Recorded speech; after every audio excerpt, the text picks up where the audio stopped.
ఇలాంటి చర్చించేటప్పుడు ముందు భారత రాజ్యాంగంలో పౌర స్వేచ్ఛ గురించి ఏం చెప్పింది అనేది తెలుసుకోవాలి.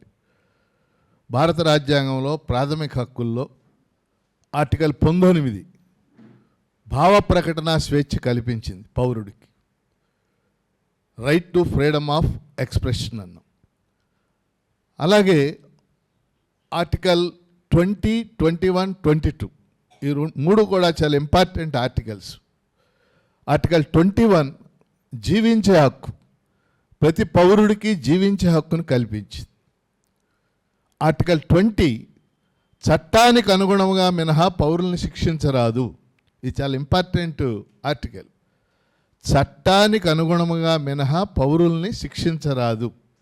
చట్టానికి అనుగుణంగా ఎవరు నిర్ణయిస్తారు? కోర్టులు నిర్ణయిస్తాయి. అతను తప్పు చేశాడా లేదా అని నిర్ణయించేది పోలీసులు కాదు, కోర్టులు నిర్ణయించాలి. ఆర్టికల్ 22 ఇది కూడా ఇంపార్టెంట్ ఆర్టికల్, మనకు కూడా అవసరం వస్తుంది. ఒక పౌరుడిని సాధారణ పరిస్థితుల్లో అరెస్ట్ చేస్తే 24 గంటల్లో న్యాయస్థానంలో హాజరుపరచాలి. ఒక పౌరుడిని సాధారణ పరిస్థితుల్లో అరెస్ట్ చేస్తే 24 గంటల్లో న్యాయస్థానంలో, మీరు ఏ పోలీస్ స్టేషన్కి వెళ్ళైనా చూడండి, 2 రోజుల నుంచి 5 రోజుల నుంచి ఆ స్టేషన్లో ఉన్నోళ్ళు కనపడతారు. మనకి అలా ఉంచడానికి వీల్లేదు. ఇవి రాజ్యాంగం చెప్పిన నిబంధనలు. కానీ వీటికి మినహాయింపుగా గత 75 ఏళ్లలో అనేక చట్టాలు చేయబడి, అవి ఏ స్థాయిలో దుర్వినియోగం అయినాయో చెప్తే మీరు ఆశ్చర్యపోతారు. ఉదాహరణకి ఉపా చట్టం గురించి చెప్తాను నేను. ఉదాహరణకి టాడా అనే ఒక చట్టం చేశారు 1980వ దశకంలో. ఉగ్రవాదం పెరుగుతున్నప్పుడు Tada, TADA, terrorist activities disruptive act, అంటే ఉగ్రవాదుల నిరోధక చట్టం. ఆ తర్వాత బీజేపీ వాళ్ళు ఉన్నప్పుడు ఒక చట్టం చేశారు, పోటా అని, POTA, prevention of terrorist act. ఈ 2 చట్టాల యొక్క ఉద్దేశం ఉగ్రవాదాన్ని అరికట్టడం, ఉగ్రవాదులను అరెస్ట్ చేయటం. చిత్రం ఏంటంటే ఈ 2 చట్టాల కింద అరెస్ట్ అయినటువంటి కొన్ని వేల మందిలో, ఉదాహరణకు 10,000 మంది అరెస్ట్ అయి ఉంటారనుకోండి, 9,500 మంది అసలు ఉగ్రవాదంతో ఏమీ సంబంధం లేని వాళ్ళు, రాజకీయ అరెస్ట్. ఎవడో ఉగ్రవాదులు ఒకడో ఇద్దరో ఉండి ఉంటారు. ఉదాహరణకి టాడా చట్టం కింద గోవాలో 500 మంది అరెస్ట్ అయ్యారు. గోవాలో టెర్రరిజం ఎక్కడ ఉంది? అందుకనే తర్వాత వీటి మీద పెద్ద అప్రోర్ వచ్చి, పౌర సమాజం నుంచి వ్యతిరేకత వచ్చి ఆ 2 చట్టాలు రద్దు చేయబడినాయి. అవి లేవు ఇప్పుడు. రద్దు చేయబడటం అనేది పౌర విజయం అనేది మనం గుర్తుపెట్టుకోవాలి. ఈ కోవలో వచ్చినటువంటి ఒక చట్టం, ఇప్పటికీ అమల్లో ఉన్నటువంటి చట్టం ఉపా, UAPA, ఉపా చట్టం. ఇప్పుడు దాని గురించి మాట్లాడుకుంటున్నారు. UAPA అంటే ఏంటి? Unlawful activities prevention act 1967. Unlawful అంటే చట్టవిరుద్ధమైన, యాక్టివిటీస్ అంటే కార్యకలాపాలు, నిరోధించే చట్టం అంటే చట్టవిరుద్ధమైన కార్యకలాపాలను నిరోధించే చట్టం. తెలుగులో చెప్పాలండి, మామూలు భాషలో చెప్పాలంటే ఉపా అంటున్నాం. UAPA 1967లో చేశారు. అంటే నేను అనుకున్నాను ఆ టైంలో చేయటానికి కారణం మీ అందరికీ తెలుసు. 1967లోనే భారతదేశంలో నక్సలైట్ ఉద్యమం ప్రారంభమైంది.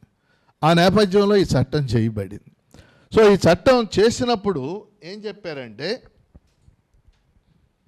1967లో ఈ చట్టం చేసినప్పుడు భారతదేశ సమగ్రత, సార్వభౌమత్వానికి వ్యతిరేకంగా జరిగే కార్యకలాపాలని అవి చేసే సంస్థలని, వాటి కార్యకలాపాలను అరికట్టడం. అంటే ఈ చట్టం చేసినప్పుడు ప్రధానంగా సంస్థలను అరికట్టాలి ఏమన్నా చేస్తే. ఇది 1967లో చేసిన చట్టం. 2019లో దీనికి ఒక అమెండ్మెంట్ చేశారు. ఈ అమెండ్మెంట్ ఇంపార్టెంట్, ఎందుకంటే రావణ్ని అరెస్ట్ చేసిన నేపథ్యం. 2019లో చేసినటువంటి అమెండ్మెంట్ ఏంటంటే, కేవలం సంస్థలే కాదు, వ్యక్తులను కూడా ఉగ్రవాదానికి వ్యతిరేకంగా, ఉగ్రవాదానికి అనుకూలుగా ఉండి పనిచేస్తే వాళ్ళని కూడా అరెస్టు చేయొచ్చు. సంస్థలతో పాటు ఇప్పుడు కొత్తగా చేర్చిన పదం ఏంటంటే 2019లో వ్యక్తులను కూడా చేయవచ్చు అని చేర్చారు. అంతేకాదు ఎన్ఐఏ అనే సంస్థ ఏర్పడింది, మీ అందరూ వినుంటారు. NIA, national investigative agency. ఆ ఏజెన్సీ ఈ కేసులన్నింటినీ కూడా దర్యాప్తు చేయొచ్చు అని పెట్టారు. కాబట్టి 1967లో వచ్చినటువంటి ఉపా చట్టం క్రమక్రమంగా దాని పరిధిని విస్తరించుకుంటూ వెళ్ళింది. రెండో అంశం, ఉపా చట్టం కింద అరెస్ట్ చేస్తే ఛార్జ్ షీట్ లేకుండానే 180 రోజులు నిర్బంధంలో ఉంచవచ్చు. ఇందా లక్ష్మణ్ రెడ్డి కూడా చెప్పాడు. అంటే ఒక 6 నెలల పాటు అసలు ఎలాంటి ఛార్జ్ షీటు ఉన్నది. అలా బెయిల్ ఇవ్వాలనేది ఏమీ లేదు. బెయిల్ లేకుండా ఎన్నాళ్ళైనా విచారణ లేకుండా జైల్లో ఉంచేటటువంటి పరిస్థితి కూడా మనకి కనపడుతుంది. అయితే 1967లో ఈ చట్టం చేసినప్పటికీ దీని కింద ఎక్కువ అరెస్టులు చేసినటువంటి ఘనత నరేంద్ర మోడీ ప్రభుత్వానికి దక్కుతుంది. మీరు ఆశ్చర్యపోతారు ఈ అంకెలు ఏంటి. 2014-2024 మధ్య, అంటే మోడీ వచ్చిన మొదటి 10 ఏళ్లలో 19,868 మంది ఉపా చట్టం కింద అరెస్ట్ అయ్యారు. 19,868 మంది. ఇప్పుడు మీరు అందరూ వరవర్రావు వీళ్ళందరూ విన్నారు కదా పేర్లన్నీ, వీళ్ళందరూ ఉపా చట్టం కింద. 2019-2023 మధ్య 10,440 మంది ఉపా చట్టం కింద అరెస్ట్ అయ్యారు. ఇందులో శిక్ష పడింది ఇప్పటి వరకు 335 మందికి మాత్రం. మిగిలిన వాళ్ళంతా ఎవరు అసలు వాళ్ళ మీద విచారణ. ఇంకో ఆశ్చర్యపోయే విషయం చెప్తాను మీకు. 2020లో సిఏఏ అదేమంటాం ఆందోళన జరిగింది, మీ అందరికీ తెలుసు. సిటిజన్షిప్ అమెండ్మెంట్ యాక్ట్ ఆందోళనలో అందరం పాల్గొన్నాం. నేను కూడా అనేక చోట్ల ఇక్కడ ఉన్న వాళ్ళు చాలామంది పాల్గొన్నాం. ఆ సిఏఏ ఆందోళన సందర్భంగా జరిగిన దాంట్లో ఒక 17 మంది స్టూడెంట్స్ని అరెస్ట్ చేసి పెట్టారు జైల్లో. అందులో ఒక పేరు మీ అందరూ వినుంటారు, ఉమర్ ఖలీద్. ఉమర్ ఖలీద్ 2020లో అరెస్ట్ చేస్తే ఇది 2026. ఇంతవరకు బెయిలు ఇవ్వలేదు, విచారణ చేసి జైలు శిక్ష వేయలేదు. నా పాయింట్ అర్థమైందా మీకు? బెయిల్ అన్నా ఇవ్వాలి, లేకపోతే ఏం చేయాలి? విచారణ చేసి ఇదిగో 10 ఏళ్ళు జైలు శిక్ష చేశారు, 5 ఏళ్ళు తప్పు చేశాడు, జైలు శిక్ష లేదు, బెయిలు లేదు.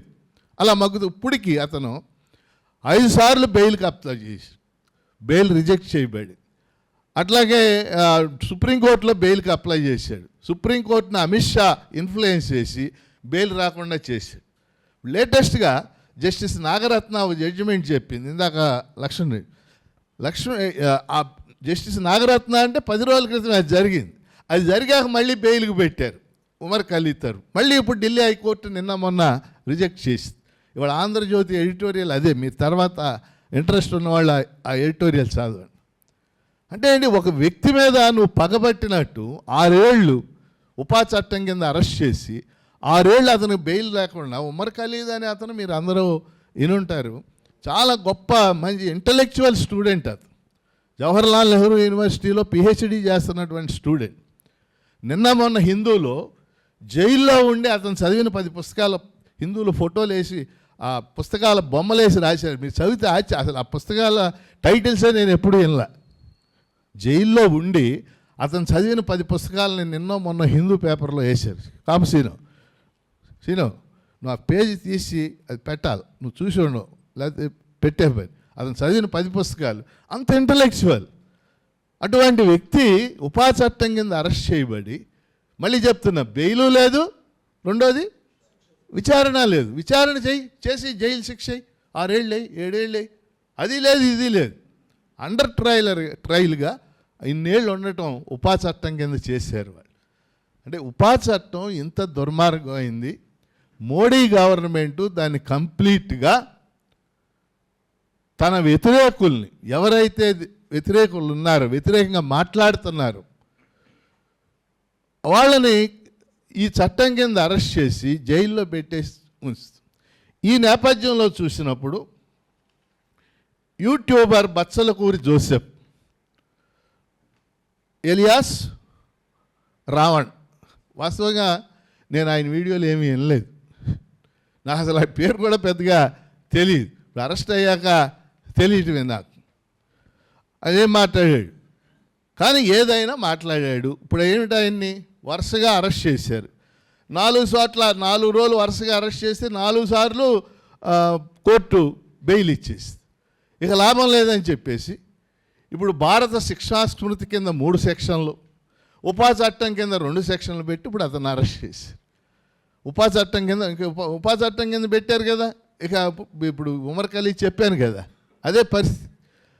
భారత శిక్షా స్మృతి కింద అది ఆయన మీద పెట్టి సెక్షన్లు ఏంటంటే, ఉపా సెక్షన్ ఏమో సెక్షన్ 39 ఉపా చట్టం, నిషేధిత మావోయిస్టు సంస్థ సిపిఐ ఎంఎల్ను కీర్తిస్తూ ఆ భావజాలాన్ని తీసుకువెళ్ళటానికి ప్రయత్నిస్తున్నాడు.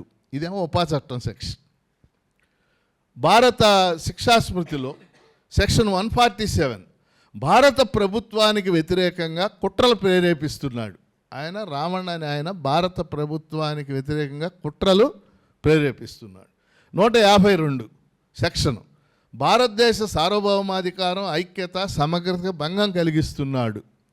192 అల్లర్లు సృష్టించే ఉద్దేశంతో విద్వేషత పూరిత ప్రసంగాలు చేస్తున్నాడు. ఇప్పుడు ఇవి పెట్టి ఆయన అరెస్ట్ చేసి ప్రస్తుతం నెల్లూరు జైల్లో పెట్టారు. అంటే ఏంటి అసలు ఉపా చట్టం అంటే ఏంటి, దాని కోరలు ఏంటి, విషకోరలు దాన్ని. ఒక యూట్యూబర్ని ఆ చట్టం కింద అరెస్ట్ చేయడం కరెక్ట్ అనేది ఒక భాగం. రెండోది ఏం మాట్లాడాడు.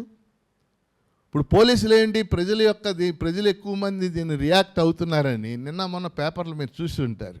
ఈయన మావోయిస్టు పుస్తకాలు మావోయిస్టుల్ని పొగుడుతూ చేశాడు. తర్వాత హిద్మానా ఆయన చనిపోయాడు, ఆయన్ని పొగుడుతా చేశాడు. ఇవన్నీ కూడా చెప్తా, అంటే మావోయిస్టులు దుర్మార్గులు, దుష్టులు, వాళ్ళని పొగుడుతా చేశారు. కాబట్టి కావాలని అతన్ని యూట్యూబర్ రావణ్ని, ఆయన మీద నాకేం ప్రత్యేకమైన అభిమానం నా వరకు నాకేమీ లేదు. ఎందుకంటే ఆయన ఎవరో కూడా నాకు తెలియదు అసలు. వాస్తవంగా అరెస్ట్ చేసేదాకా, మొదటిసారి అరెస్ట్ చేసేదాకా ఆయన పేరు కూడా నేను వినలా, ఆయన ఎప్పుడు వినలా. కాబట్టి ఒక పగసాధింపు ధోరణి, ఒక కంట్రోల్ ధోరణి. ఈ మొత్తంలో మన అందరం గమనించాల్సిన విషయం ఏంటంటే, ఇక ఎవరైనా మాట్లాడటానికి భయపడేలా చేయటం. ఇక్కడ రావణ్ అనే పాయింట్ ఒకటే కాదు. అంటే నీకు ఎవరు మాట్లాడకూడదా, ప్రభుత్వాలకు వ్యతిరేకంగా మాట్లాడకూడదా? వాస్తవంగా వ్యక్తుల్ని వ్యక్తిగతంగా దూషిస్తూ వీడియోలు చేయటం అది కరెక్ట్ కాదు. దాన్ని మనం వ్యతిరేకించాలి. భావ ప్రకటన స్వేచ్ఛ అంటే దాని మీద కొన్ని పరిమితులు ఉంటాయి. నువ్వు బూతులు తిడతా చేయటానికో ఇంకో దానికో మనం వ్యతిరేకం. కానీ అదే సమయంలో రెండో వైపు భావ ప్రకటన స్వేచ్ఛ ఉన్నప్పుడు నువ్వు సహేతుకమైన విమర్శలు చేసేవాళ్ళని కూడా అరెస్ట్ చేస్తున్నారుగా. సహేతుకమైన విమర్శలు చేసేవాళ్ళని కూడా అరెస్ట్ చేసి ఇప్పుడు కేసులు పెడతా ఉన్నారు కదా. అందుకని ఆ లైన్ కూడా మనం గుర్తించాల్సినటువంటి అవసరం ఉంది. ఏదేమైనా ఉపా చట్టం యొక్క కోరలు, విషపు కోరల్ని మనం అర్థం చేసుకోవాలా. అది అసలు ఆ చట్టాన్నే రద్దు చేయాలా నా ఉద్దేశం అయితే. రెండో వైపు యూట్యూబర్ రావణ్ని అరెస్ట్ చేయటాన్ని కూడా మనం వ్యతిరేకించాలి. అతన్ని వెంటనే విడుదల చేయాలని మనం డిమాండ్ కూడా చేయాలని కోరుతూ సెలవు.